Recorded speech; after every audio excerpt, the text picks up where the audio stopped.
নমস্কার বন্ধুরা, আজকে অনেক দিন বাদে আমি একটা ব্লগ নিয়ে তোমাদের কাছে ফেরত এসেছি। আমার channel food and entertainment with Debanjana. আর আমার সঙ্গে যে আছে তার নতুন করে পরিচয়ের অ্যাকচুয়ালি কোনো দরকার নেই, তো একটা ফর্মাল ইন্ট্রোডাকশন করেই দিই। এখন তোমাদের সে হচ্ছে দীপা, অনুরাগের ছোঁয়ার দীপা, কিন্তু অ্যাকচুয়ালি স্বস্তিকা। আর আমাদের এই ইন্টারভিউ প্ল্যানিংটা কতদিন ধরে চলছে? কত বছর বললে ভালো, লং টাইম আমি দেখা করলাম, প্লাস আমি টাইমটা দিতে পেরেছি, এটাই আমার কাছে। মানে আগের বছর ডিসেম্বর থেকে মোটামুটি প্ল্যান হয়েছে, সেটা এই বছর ডিসেম্বরে আমরা ল্যান্ড করেছি ফাইনালি। তো প্রথমেই জিজ্ঞেস করবো, এমনি কেমন আছিস? ভালো আছি, কাজ বাজ নিয়ে বিন্দাস আছি, আর মানুষের এত ভালোবাসা পাচ্ছি, তার ভালো না থেকে থাকা যাবে? এক্স্যাক্টলি, সেটাই। ভালোবাসা নিয়ে তো মানে কোনো কথাই হবে না। আমি সেটাতেও একটু জিজ্ঞেস করবো যে মানুষের ভালোবাসার প্রাবল্যটা কতটা আর কি, সেটা নিয়ে পরে আমি আসছি। আপাতত আসলে আমাদের সামনে দেখাই যাচ্ছে খুব লোভনীয় কিছু খাবার দাবার আসছে, সেগুলো আমরা একটু শুরু করি। ওকে মানে অনেকক্ষণ ধরে বসিয়ে রেখে খাবার সামনে দিয়ে বসিয়ে রেখেছি, আর দুপুরের সময় আমরা আড্ডা মারছি, তো খাবার দাবারটা আমরা একটু চালু করি।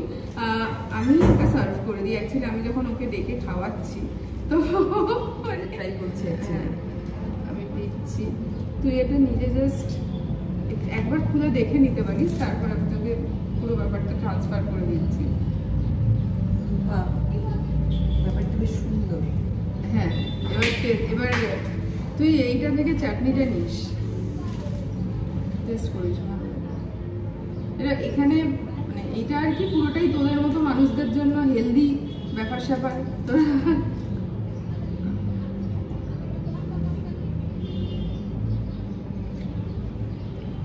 এবার নিজের মতো করে তুই যা যা খাবি। একটা প্লেট কেন?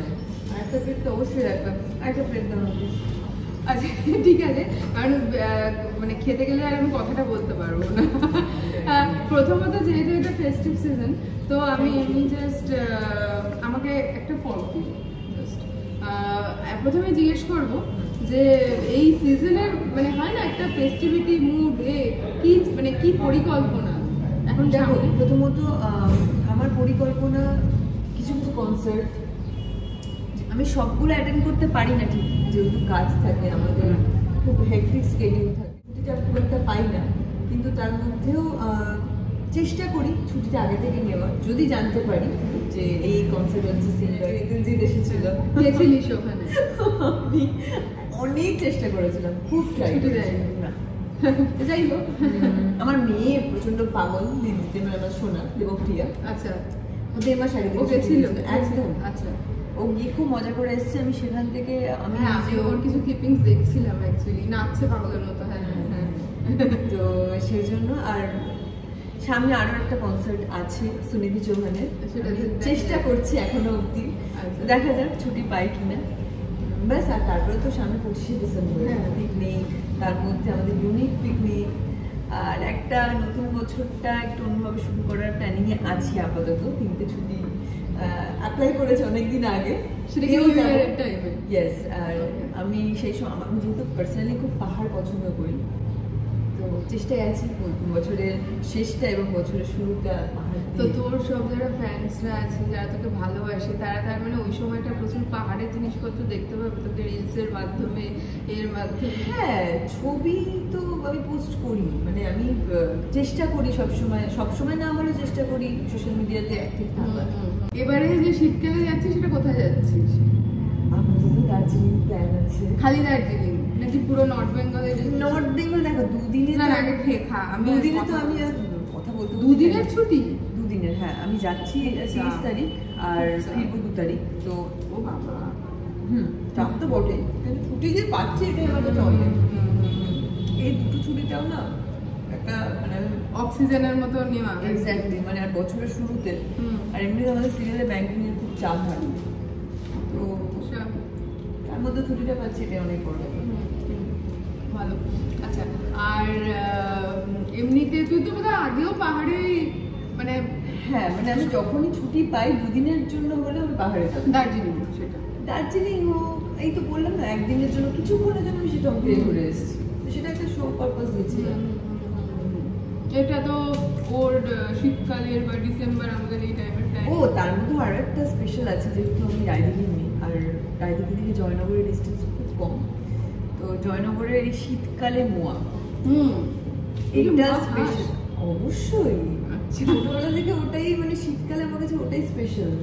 আর একটা হচ্ছে যে খেজুরের রস। না এখন আসলে লোকজন এত ডায়েট সচেতন, তাই জন্য না ওটা ওরকম ভাবে অতটা ডায়েট নিয়ে অতটা স্ট্রিক্ট নই যে বাবা এটা খাবো না।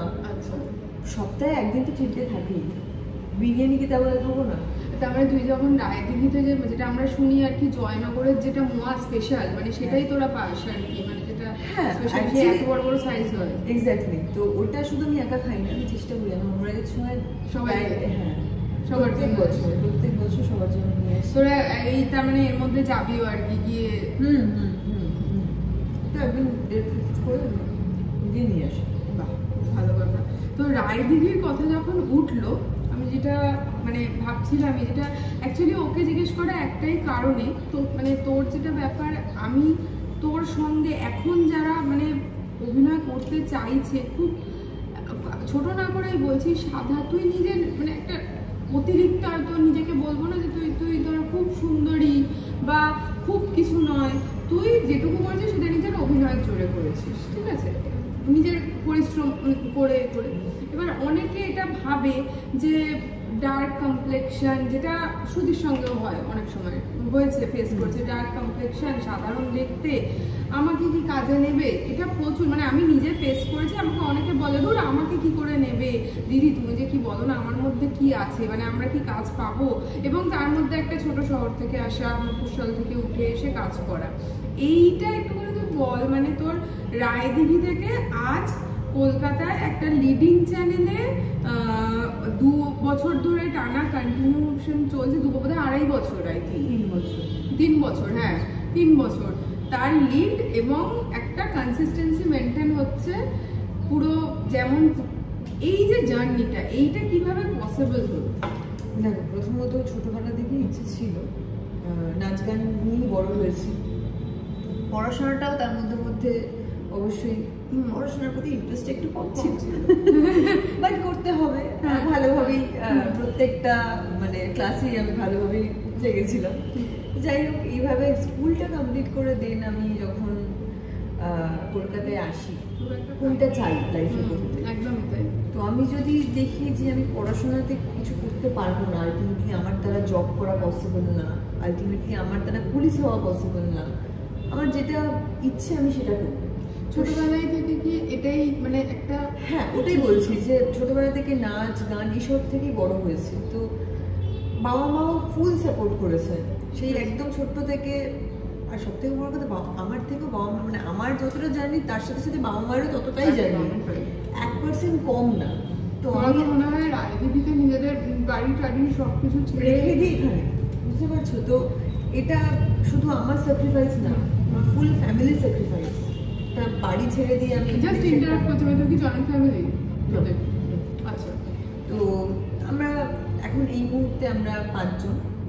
তো তার মধ্যে মধ্যে আরো একজন আছে, তুমি যাকে হ্যাঁ সে তো ওর লাইফের পার্ট। মানে আমি তো জাস্ট ওকে মানে বলেইছিলাম যে আমি যাব, ওকে আদর করবো, তারপরে আমি আসবো। ইনফ্যাক্ট আমি তো বলেছিলাম ওকে নিয়েই আয় আর কি, কিন্তু ব্যাপারটা হচ্ছে খুব শান্ত তো মানে এটা আমার বাড়িতেও আছে, ওই জন্য আমি বুঝি ব্যাপারটা আর কি। তার মধ্যে সব খাবার দাবার ওদের জন্য ভালো না, কি মানে কিছু ইয়ে করে ফেলবে, উল্টে পাল্টে দেবে, ওটা নিয়ে ওকে চাপ নিই না। কিন্তু হ্যাঁ, ও একটু খেতে ভালোবাসে, এটা সবাই।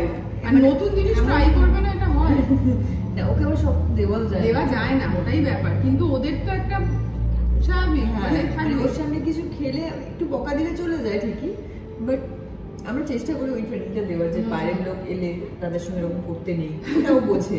সেটা তো বাড়িতে গেলে, কিন্তু বাইরে সে তো পুরোটাই নতুন দেখছে। বাইরে ওকে একটা ধমক দেয়, বাবা ও ম্যাক্সিমাম টাইমটা বাবার সঙ্গেই কাটায় না, ম্যাক্সিমাম টাইমটা ও বাবার সঙ্গেই বেরোয়, কোথাও গেলে বাবার সঙ্গে। আচ্ছা, যার সম্বন্ধে কথা হচ্ছে তার নামটা তুই নিজেই বল। সবাই জানে, আমি আলাদা করে না বললেও সবাই বুঝতেই পেরে যাবে কার কথা বলছি। আমার একটা ছোট্ট বাচ্চা আছে, আমার ব্রাউনি, সে মেয়ে অবশ্যই। তো প্রচন্ড বদমাস, কিন্তু হ্যাঁ মাঝে মাঝে তো একটু শান্ত দৃষ্ট হয়ে যায়, এখন হতে হয় আমাদের চাপে। তুই ওকে নিয়ে এসেছিস, কথা বলছিলাম আর কি, যে এই রায়দিঘি থেকে এখানে জার্নিটা তোর 11-12 বলো। হ্যাঁ, তারপর ওখান থেকে দেন আমার আমার ফার্স্ট একটু ঠিক আছে কথা বলতে বলতে খাবো সানবাংলা সরস্বতী প্রেম, দেন ওখান থেকে সানবাংলা সরস্বতী লকডাউনের মধ্যে, ওটা আমার কাছে সব থেকে লকডাউনে এসেছিলিস 2000 হ্যাঁ 20 তো সেই জন্য আমার কাছে 2020টা যেমন প্রত্যেকের কাছে একটা মানে কি বলবো একদমই তাই। তো আমার কাছে কিন্তু যেমন 2020টা অবশ্যই আমাকে অনেক কিছু দিয়েছে।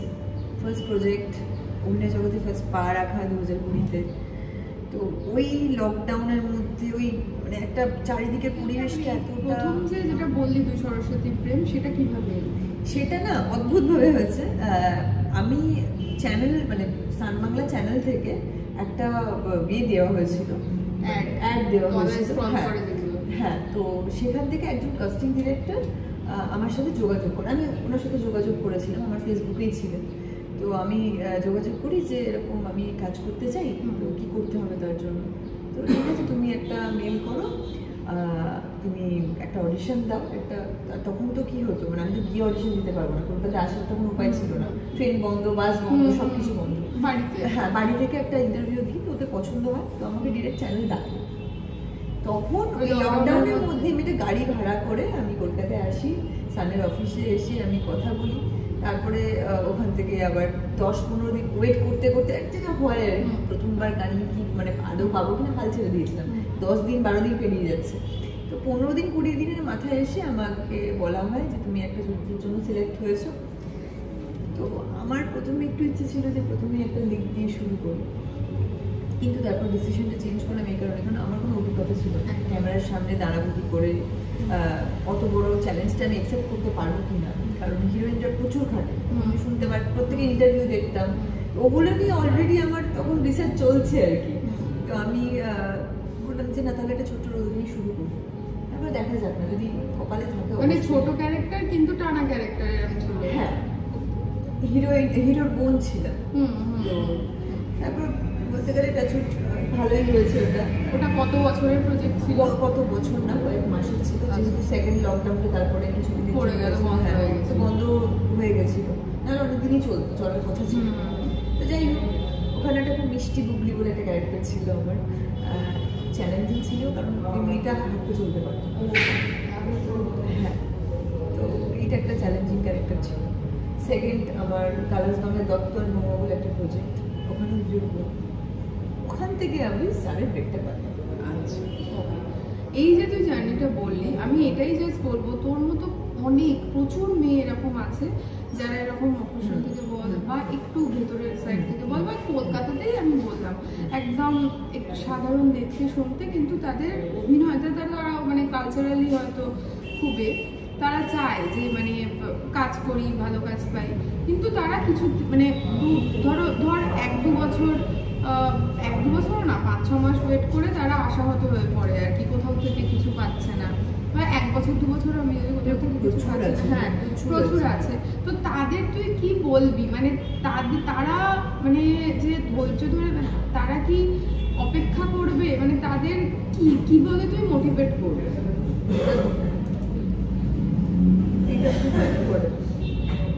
এটাতে খুব বিশ্বাস। অনুরাগের ছোঁয়া কিন্তু আমার নাও হতে পারতো, কারণ অনুরাগের ছোঁয়ার চলাকালীন মানে যখন শুরু হয় তার আগে আগে আমার একটা প্রজেক্ট আমি ওখান থেকে ছেড়ে বেরিয়ে এসেছি। আচ্ছা, সেই জার্নিটাও বিশাল ছিল, কারণ একটা প্রজেক্ট থেকে, আর তখন আমার একটা গল্প ছিল, মানে তখন আমাকে নিয়ে গল্প চলছে, আমার বিয়ের একটা ট্রাই চলছে। সেটা কোনটা ছিল? দত্তন মুখ। ওকে, ওখান থেকে বেরিয়ে এসে তখন আমি জানি না যে আমি কি করে ডিসিশন নেব, তখন আমি সবে ইন্ডাস্ট্রি কদিন হয়েছে আমি ইন্ডাস্ট্রিতে এসেছি, 2025 পরেও আমি 5 বছরে পা দেবো, 4 বছর কমপ্লিট করবো, একদমই অল্প সময়। 4 বছর তো দেখতে দেখতে কেটে গেল। জার্নি করেছি, সেই জার্নিগুলো কিন্তু আমার খুব টাফ ছিল, কারণ ওই ট্রেনে করে ভিড়, ট্রেনে আসা, সকালবেলা রাত্রিবেলা এরকমও হয়েছে, একদিন মিস করে গেছিলাম ট্রেন, তো আমাকে স্টেশনে থাকতে হয়েছিল, দিন আমাকে ওখান থেকে আবার সকালে কোনো স্টেট জায়গা ছিল না। তো জার্নিগুলো একটু একটু ডিফিকাল্ট ছিল, বাট আমি উঠে গেছিলাম, যেহেতু আমার সঙ্গে আমার ফ্যামিলি ছিল, কেউ না কেউ থাকবে না, ওই বাবা নয় মা। তো আজকে হয়তো ওই মানুষ দুটো না থাকলে, সাপোর্ট না করলে কোনো দিন এই জায়গায় আসতে পারতাম না, কোনো দিন। হ্যাঁ, এটা কি বলবি যে মানে যাদের মধ্যে ট্যালেন্ট আছে, যারা চেষ্টা করছে, তারা একদিন না একদিন সুযোগ পাবে? একদম 100% আমি এটা মনে করি। আর শুধু লাক দিয়ে তো হয় না, আমি লাকটাকে বিশ্বাস করি ঠিকই, বাট পরিশ্রমটা খুব কিন্তু খুব ইম্পর্টেন্ট। কারণ আমি তো দেখছি মানে সত্যি কথা এই প্রফেশনটা খুব কষ্ট। মানে আমি এরকম জিজ্ঞেস করছি কারণ আছে, মানে আমি এরকম কিছু ছেলেমেয়ের মুখে শুনি যে ধর অডিশনে গেছে, স্বাভাবিকভাবে মানে সবাই তো একটা সুযোগের জন্য বসে থাকে, অডিশনে গেছে তারা 200-300 লোকের পেছনে লাইন দেখে সে জাস্ট পালিয়ে এলো। এটা করলে কি এটা এটা এটা উচিত না? একদম পেশেন্স তো অবশ্যই ধরতে হবে। আমার মানে আমি আগে, কেউ বিশ্বাস করবে না, আমি আগে এরকম ছিলাম যে আমি জল চেয়েছি, 1 সেকেন্ড অপেক্ষা করতাম না, জলটা দিতেই হবে বাড়িতে, এরকম মানে আমি একদম পেশেন্স ছিল না আমার। মানে এটা এখানে তো অবশ্যই, এখানে আসার পর ইন্টারভিউ দিতে এসে আমি এরকম হচ্ছে 25 জনের লাইন, 25 জনের ইন্টারভিউ, মানে প্রত্যেকটা ছেলে মেয়েকে ইন্টারভিউ একজন একজন করে দিতে তো টাইম লাগবে, 5 মিনিট 10 মিনিট করে টাইম লাগবে। আমি গিয়েছি 9টার সময়, আমি ইন্টারভিউতে ঢুকছি কটা 5টা কি 6টা, আমাকে বসে থাকতে হয়েছে। তো এগুলো না করে, অপেক্ষা না করলে কিচ্ছু হবে না, মানে কষ্টটা না করলে কেষ্টটা জাস্ট পাওয়া যায়, এটা হচ্ছে বোঝা গেল। এবার যেটা জিজ্ঞেস করবো যে এখন মানে প্রথম অনুরাগের ছোঁয়াতে এটা সবাই জানতে চায়, কি চলছে সেটা তো সবাই জানে, তো কি আসতে চলছে, আমরা ধামাকা যেটা বলে না সেটা কি দেখতে? এখন সোনারূপা বড় হয়ে গেছে, সেটা তো সবাই জানে, মুম্বাই স্টোরি দেখানো হচ্ছে, দীপাকে এখন একটা রেস্টুরেন্টে কাজ করতে দেখা যাচ্ছে। না এর মধ্যে চাইছি এগুলো সবাই জানে, মানে এরপরে আমরা আপকামিং কি এরপরে একটা ভালো একটা ট্র্যাক আসছে, দেখো মেয়েরাও তো বড় হচ্ছে, ওদের তো বন্ধু বান্ধব হবে, এবার বুঝে গেছি। আচ্ছা বোঝা গেছে, ওকে।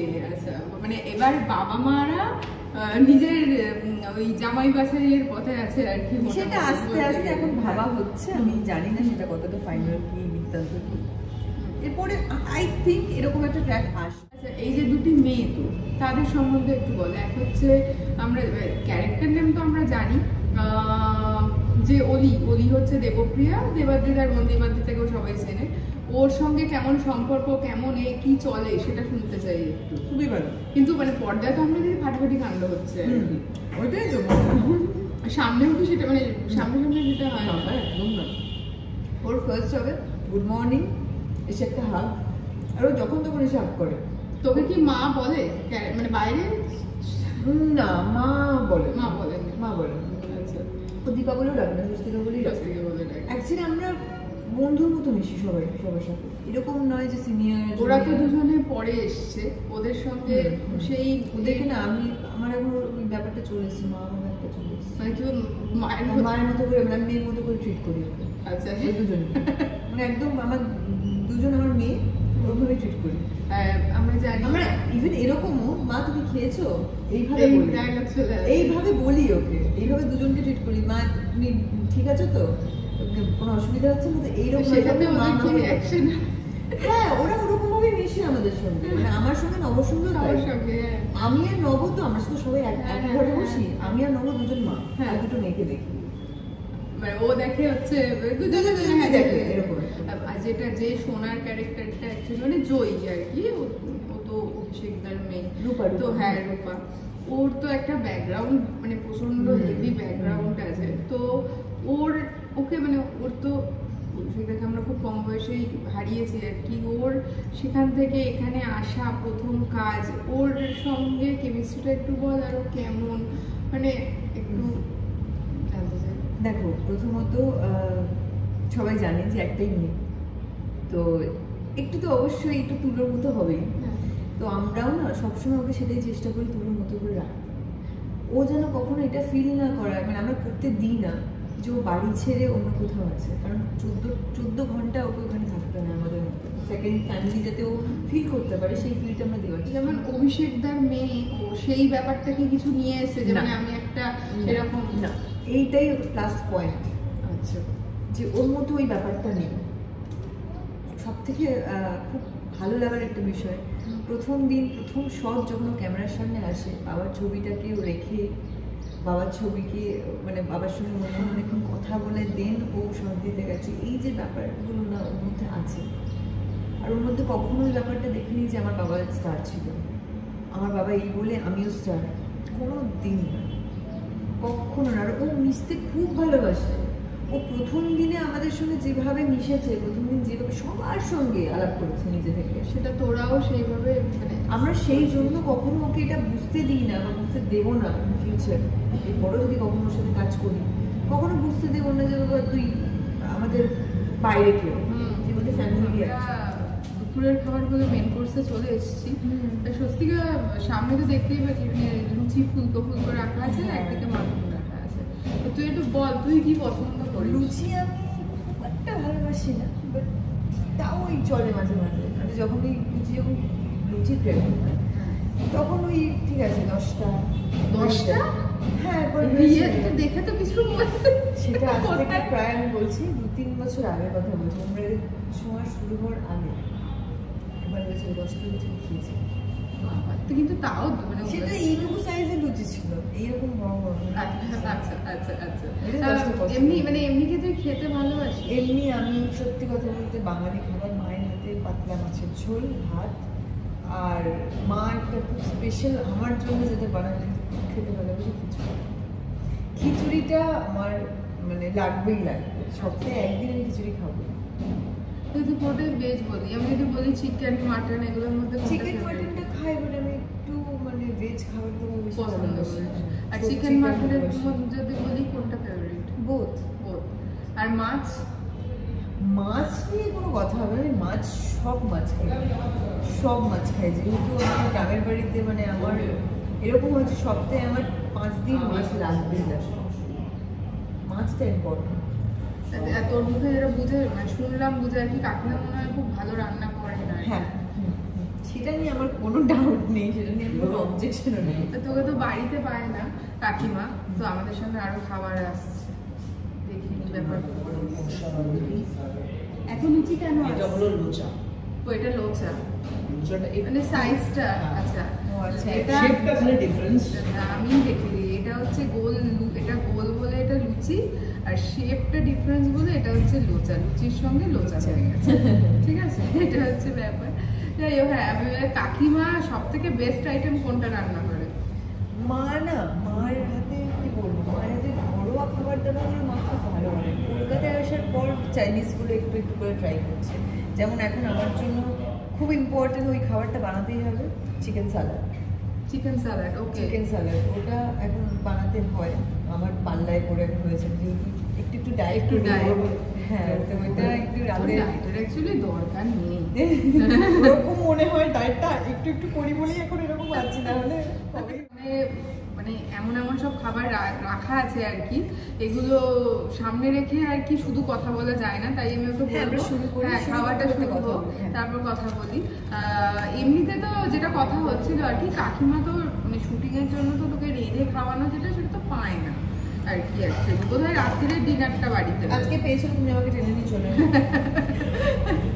হ্যাঁ, আমি 1 বছর বাদে তোকে টেনে নিয়ে আসবো, সেটা নিয়ে আমার কোনো অবজেকশন নেই। হ্যাঁ, এবার আর আশা করি আমি আর কি লুচি লোচাতে বসে মানে তোর কাকিমার হাতে বানালে কোনো কম্পারিজনে যাচ্ছি না। খাওয়া দাওয়াগুলো আমি মানে মনে হয় খুব একটা খারাপ আর কি। কোথায় মানে এই যে এইগুলো আর কি বলছো, খুব ভালো হয়েছে, খুব ভালো হয়েছে। আচ্ছা, তুই তো বোধহয় যেটা কথা হচ্ছিল যখন লুচির থেকে বোধহয় পোলাও ব্যাপারটা বেশি প্রেফার করিস আর কি। আমি ভাতটা দিয়ে দেবো। আচ্ছা, পোলাওটা আমাদের আসছে, পোলাওটা দিয়ে দিও। হ্যাঁ, পোলাওটা আসছে। কখনো আমরা এরকম হয় নিজের খাবারটা একা খাচ্ছি, পুরো সবাই সবার খাবারটা ভাগ করে খাই। ওটা কাইন্ড অফ আমাদের কাছে স্কুলের টিফিন ব্রেক দিয়েছে আমরা সবাই।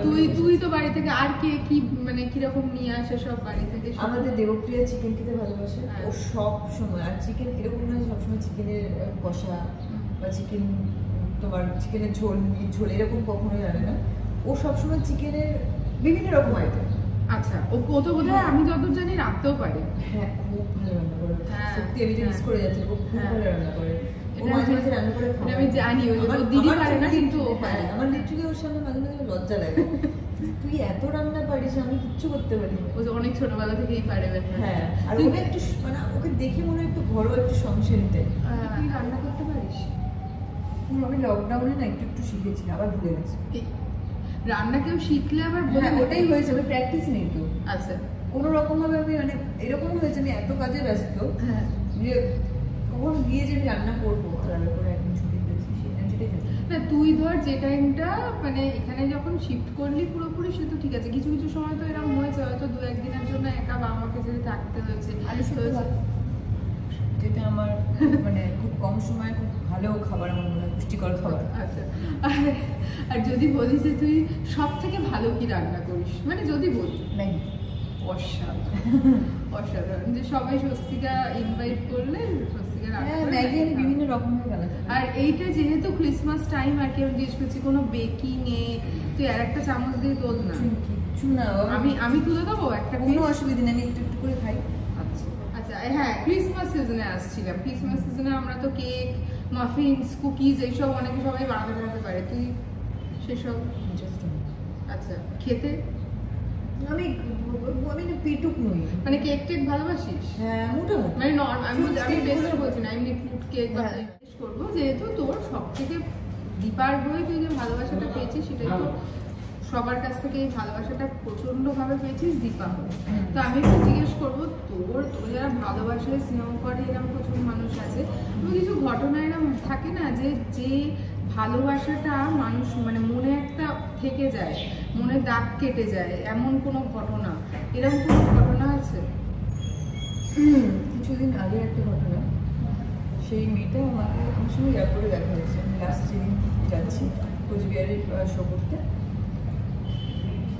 বাংলাদেশ থেকে একজন এয়ারপোর্টে একটা মেয়ে তার বাবার সঙ্গে কোথাও একটু যাচ্ছিল, আই থিঙ্ক কলকাতা থেকে যাচ্ছিল হচ্ছে ইয়েতে ব্যাঙ্গালোরে। আচ্ছা, তো মেয়েটা আমাকে দেখে প্রথমে না এরকম অনেকক্ষণ তাকিয়ে আছে, আমি বসে আছি উল্টো দিকে বসে বাবার সঙ্গে তাকিয়ে আছে। তোর থেকে ছোট? আমার থেকে ছোট।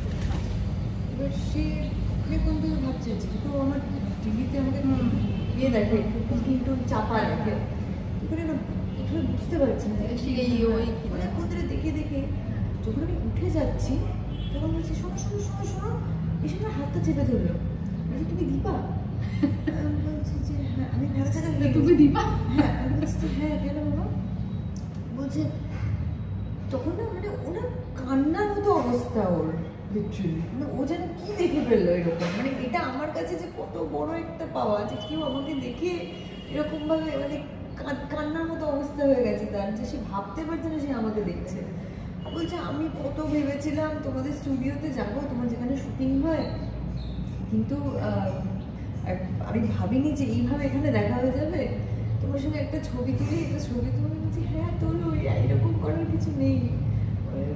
তখন ও ছবি তুললো, তখন বলছে না আমি আবার আসবো, স্টুডিওতে গিয়ে সূর্য দাদার সঙ্গে দেখা করবো, সোনার উপর সঙ্গে দেখা করবো, মানে পুরো ক্যারেক্টার নেই, সবার সঙ্গে দেখা করবো। আচ্ছা হ্যাঁ অবশ্যই এসো।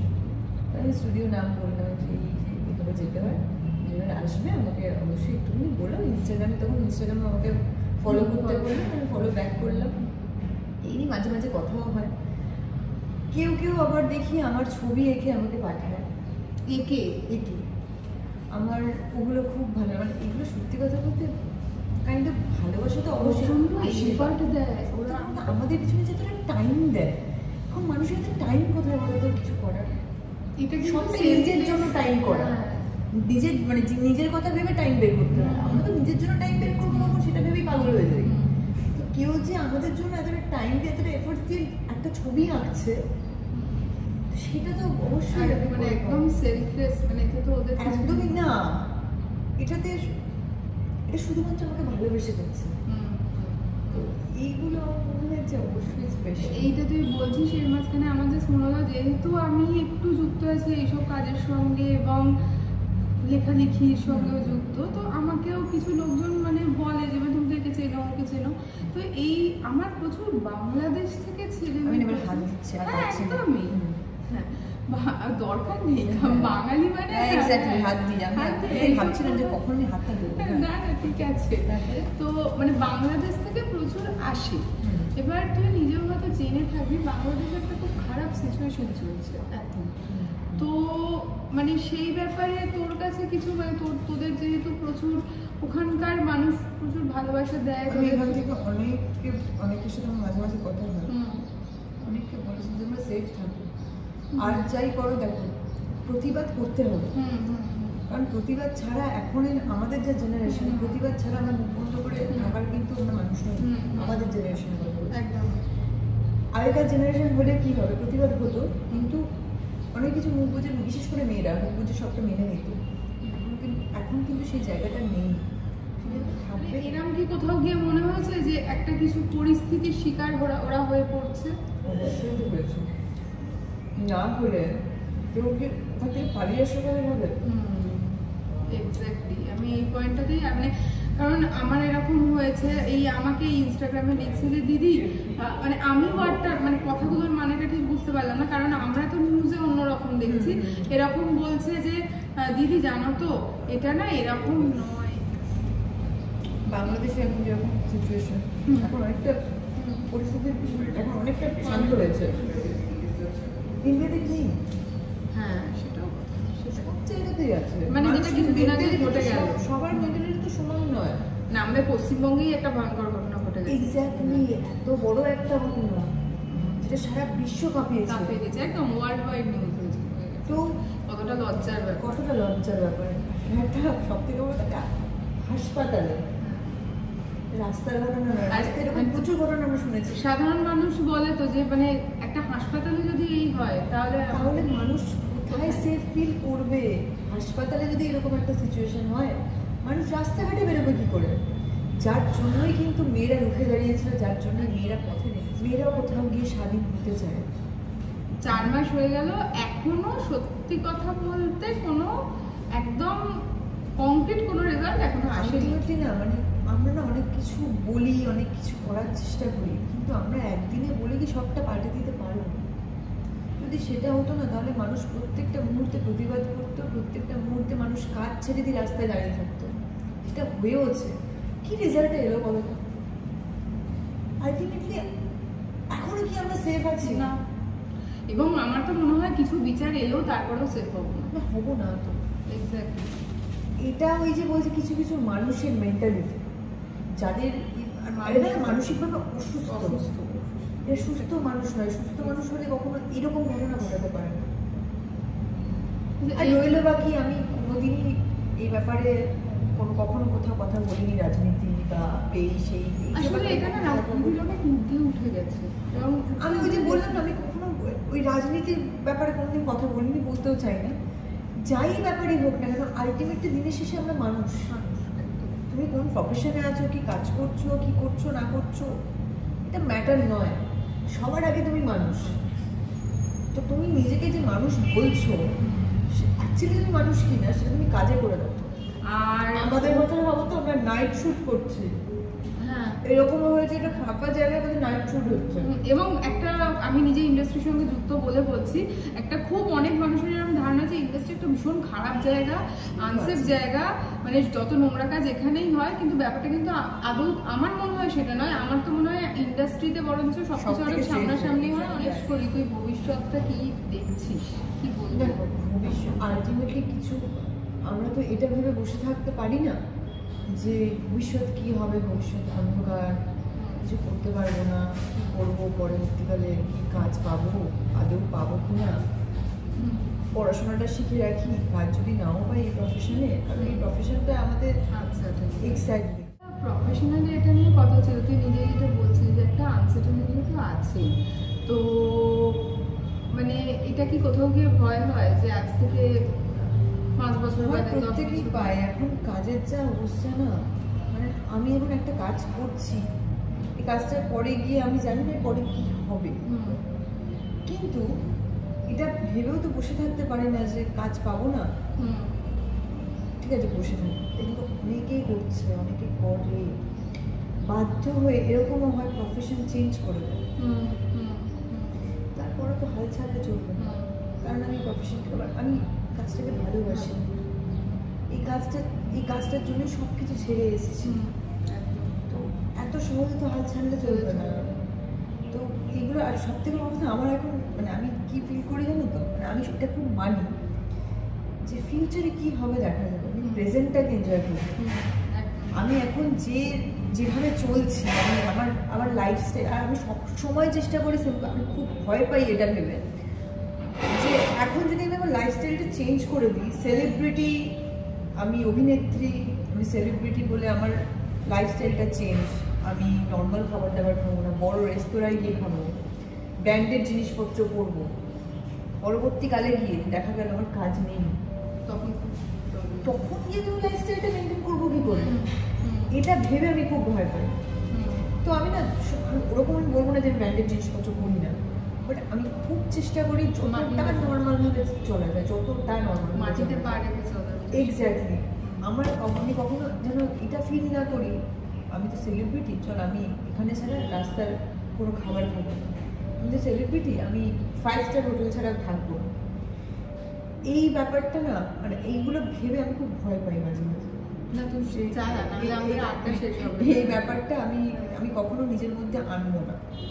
ভগবান যদি কখনো ওই জায়গাটা আমাকে দেয় তারপরে গিয়ে দেখা যাবে, কিন্তু এখন আমি যেভাবে আছি সেইভাবে এখন চলি, কাজটা ভালোভাবে করি, যেটা আমার সব থেকে ইম্পর্টেন্ট। কাজ, পড়াশোনা প্লাস বাবা মা। তুই পড়াশোনা কন্টিনিউ করছিস এখন? পড়াশোনাটা হ্যাঁ, পড়াশোনাটা মিউজিক নিয়ে পড়ছি। আচ্ছা, কোথায় পড়ছিস? ডিস্টেন্সে পড়ছি মানে আচ্ছা তো এবার তাহলে একটা শেষে তো গান শুনবো। ফার্স্ট যদি তুমি বলো ফার্স্ট প্রায়োরিটি কি, ওটা একটা শান্তির জায়গা অবশ্যই। ওটার পরে যদি কিছু হয় বাদ বাকি সব কিছু। তোর এমনি আমি কাকু কাকিমা তো জানলাম, তোরা কি তুই কি এক মেয়ে না? না, আমরা 3 ভাই বোন। আমার ভাই আছে, দিদি ভাই আছে। আচ্ছা, আমি মেজো। আচ্ছা, তো মানে তুই তেমন তো ছোটবেলাটা খুব মানে ভীষণ মারপিট যেটা হয় ভাই বোনদের মারপিট, হ্যাঁ মানে ওই দিদির সঙ্গে খুনসুটি হতো, তারপর তো ভাই। আচ্ছা, ভাই হলো তো তার উপর অত্যাচার। ভাইয়ের সঙ্গে তো এখনো চলে মাঝে মধ্যে। আচ্ছা, ভাই কি ছোট? এটা হয় না, না ভাই এখন পড়ছে ফার্স্ট ইয়ারে। আচ্ছা, তো ওইগুলো ভাইয়ের সঙ্গে এখন আর ওই ব্যাপারটা নেই। ভাইয়ের সঙ্গে মুখে যা হয় এখন। আর ছোটবেলায় কি হাতাহাতি হতো? প্রচন্ড। তোরা মারপিট করতিস? কি নিয়ে মারপিটটা হতো? এরকমও হয়েছে, কতবার মাথা কাটিয়েছিল না, প্রচন্ড ছোটবেলায় যা ডানপিটে ছিল। এরকম হচ্ছে খেলতে খেলতে গিয়ে দেওয়ালে দাম করে মাথা ঢুকে দিল। এখন অব্দি ওর মানে কাটমারটা আছে। ওরে বাবা, ওর মাথার উপর থেকে যা গেছে, কতবার যে কপাল ফেটেছে ভগবান। তোরা মারপিট ঝগড়া কি এরকম হয়েছে, মারপিট করতে গিয়ে একবার হয়েছিল, মানে আমি বলবো না ওটাও ইচ্ছে করে করেছিল, মানে খেলতে খেলতেই হয়েছিল। আমাদের বাড়ি থেকে পাঁচিল থেকে মাঠটা একটু নিচে, তো এটা বেসিক্যালি ও ঠেলেনি আমার। কি হয়েছিল, খেলতে খেলতে আমি ওখান থেকে জাম্প হয়। আচ্ছা, তো ওটা ওর সাথে খেলতে খেলতেই হয়েছিল। আমার এই পুরো মুখটা ভাঙা অ্যাকচুয়ালি। তো আমি ওর সাথে পাঁচিল থেকে হ্যাঁ, তো গাছে উঠতে ভালোবাসতাম। ওই অভ্যাস তো আছে, এমনটা তো নয়। আমি তো প্রচুর খেজুর গাছে উঠতে উঠেছি। খেজুর খুব চাপ কি এটা আছে না? খেজুর গাছে আছে না, খেজুর গাছে ওটা একটা ইজি কেন বলছি, খেজুর গাছে লাগে প্রচন্ড, খাঁজ থাকে, খাঁজে পা দিয়ে উঠতে কোনো চাপ নেই। সব থেকে ডিফিকাল্ট হচ্ছে ডাব গাছে। সেটা উঠেছিস? ডাব গাছটা আমি আমার বাড়ির ডাব গাছটা উঠতে পারতাম এই কারণে, কারণ পুকুর থেকে ডাব গাছে এরকম করা ছিল আর কি, স্ট্রেট নয় ডাব গাছটা।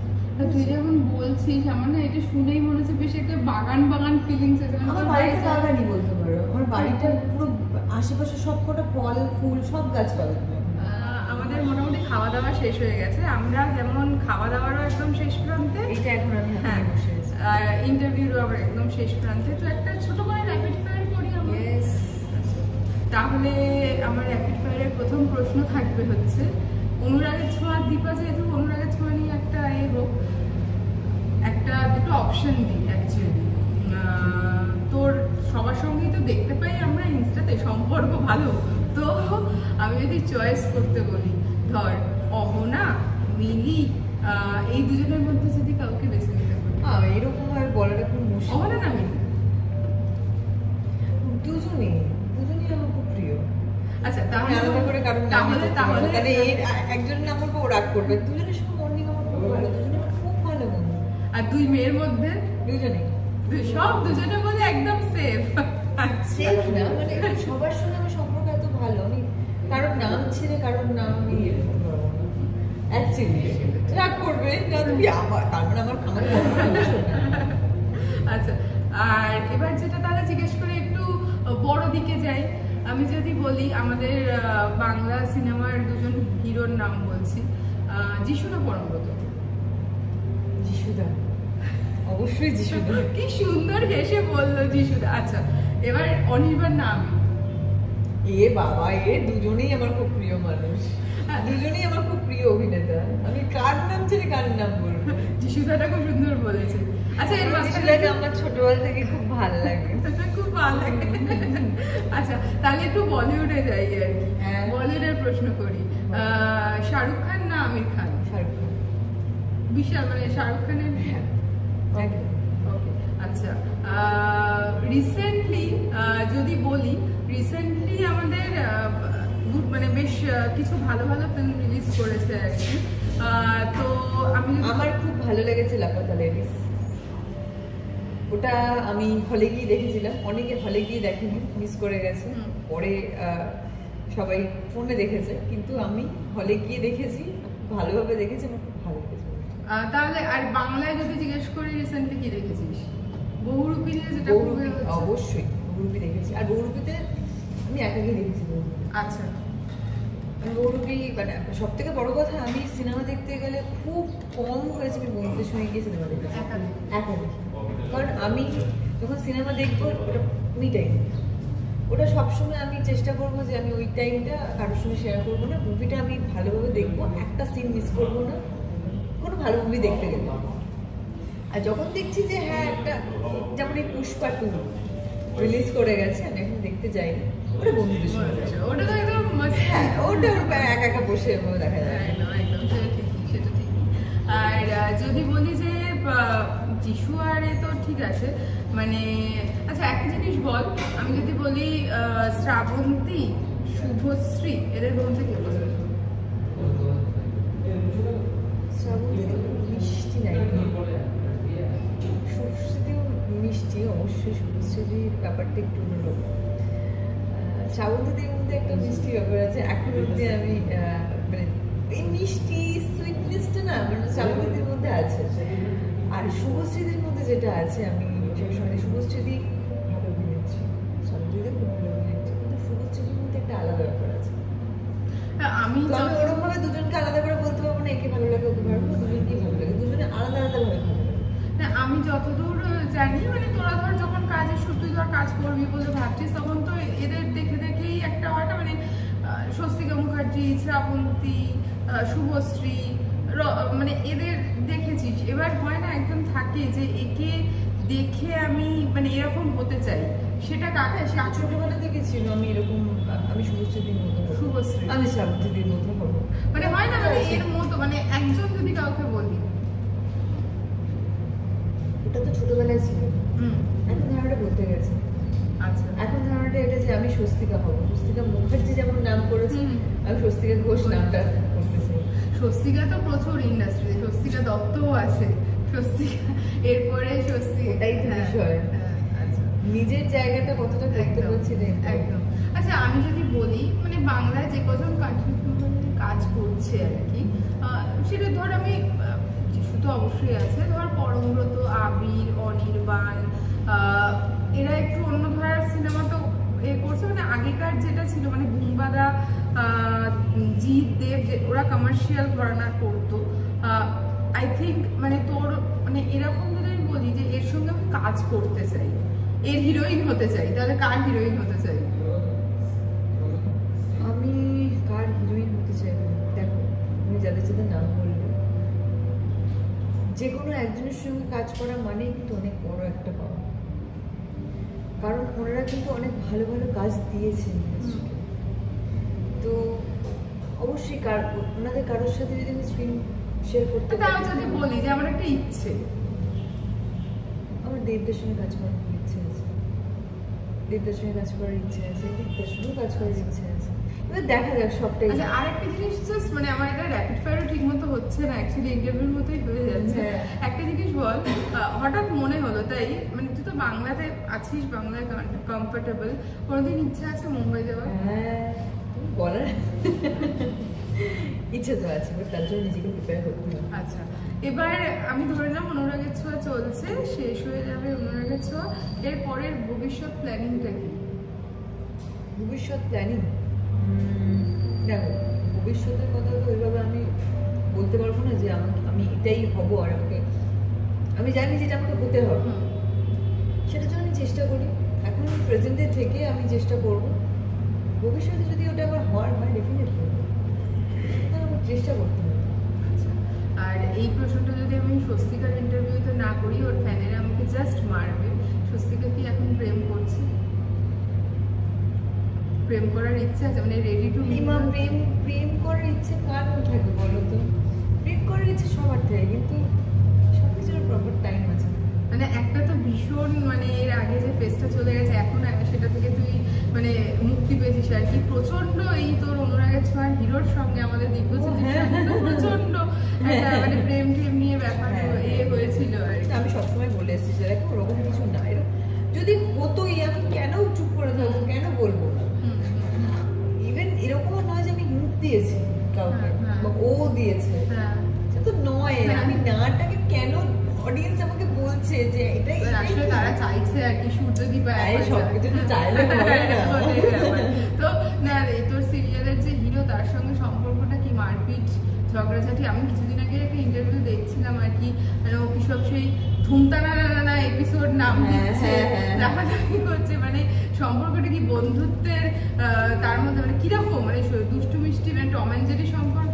খুনসুটি, দেখো খুনসুটি তো আছে, একসঙ্গে 3 বছর একই জায়গায় কাজ করছি, খুনসুটি হবে না, ঝগড়াঝাটি হবে না, সবকিছুই মিলিয়ে মিশিয়ে। ও কি তোর লেগ পুলিং করে প্রথম?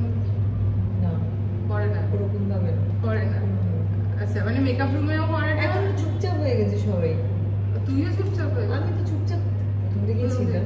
তুই মানে এমনিতে খুব একটা দুষ্টুমি করা? আরো বেশি চুপচাপ হয়ে গেছে, অনেকটাই চুপচাপ। মানে এটা কি ক্যারেক্টারটা, মানে ক্যারেক্টারের সঙ্গে সঙ্গে তুই ম্যাচিওর হতে গেছিস না? সেটা তো আছেই, 3 বছর গায়ে বড় তো হয়ে গেলাম এখানে, 3 বছর বুঝতে পারছো তো।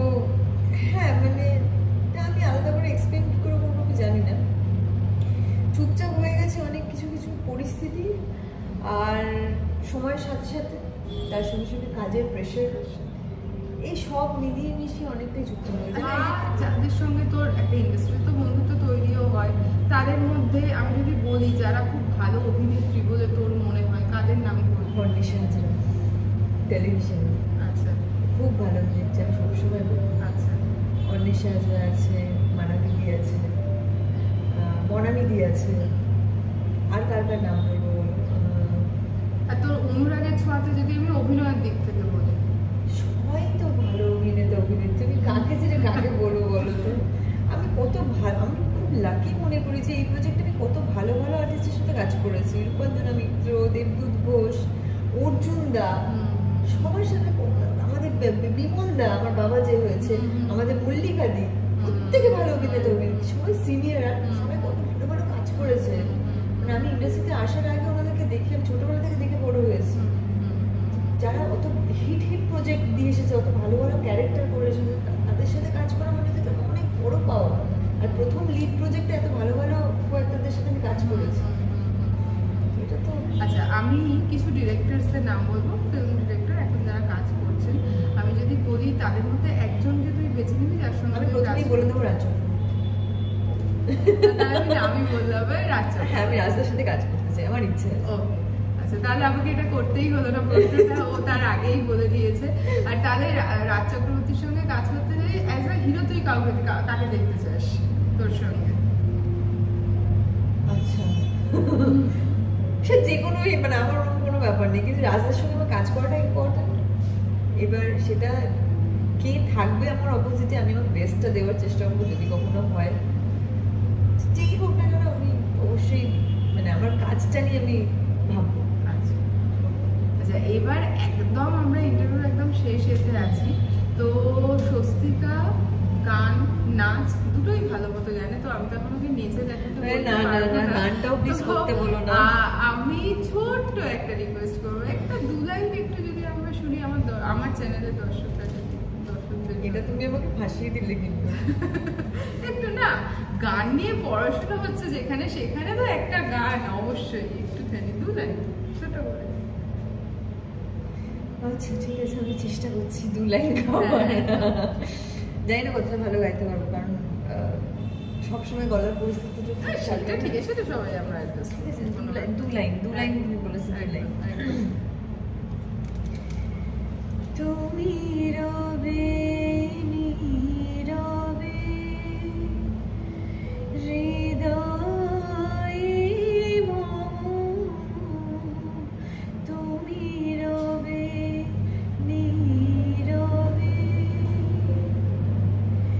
নিবিড় নিভৃত পূর্ণিমা নিশীথি নিশম, তুমি রবে নীরবে।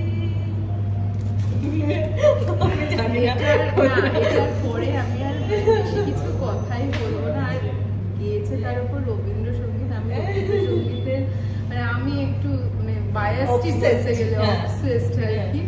আমি জাস্ট এটুকুই বলবো, এরকমই স্বস্তিকার মতো আরো অন্য কাউকে নিয়ে অন্য কোথাও আবার আড্ডা দিতে চলে আসবো। তাড়াতাড়ি তোমাদের সঙ্গে খুব দেখা হবে। আর তোমরা এরকমভাবে স্বস্তিকাকে যেভাবে ভালোবাসছো আমাকেও একটু ভালোবাসো, আমার চ্যানেলটা একটু দেখো। আশা করি তোমাদের এন্টারটেইন। আমি অনেক এই যে আমি চলে এসেছি, এবার দেখবে। একদম না, অ্যাকচুয়ালি আমি নিজেও একটু ল্যাথখোর তো, মানে আমি মোটামুটি 4 মাসে একবার মনে করি আমার একটা ব্লগ বানানো উচিত। এটা করলে কিন্তু চলবে না, কারণ ভিউয়ার্স তো অপেক্ষা করবে। একদমই তাই, মানে আমি বোধহয় মে মাসে ওরই হিরো দিব্যজ্যোতি দত্তর একটা ইন্টারভিউ নিয়েছিলাম, তারপর আবার ডিসেম্বরে আমি একটা ইন্টারভিউ, সেটা আবার ওর হিরোইনের সাথে। মানে আমি ভেবে টেবে আলটিমেটলি করবো, কিন্তু এবার করবো, মানে ও আমাকে সেই জোরটা দিল, আমি করবো। ঠিক আছে, তো আড্ডাটা আজকের মতো এখানেই শেষ করছি, আবার দেখা হবে। তোমরা সবাই ভালো থাকো, নমস্কার।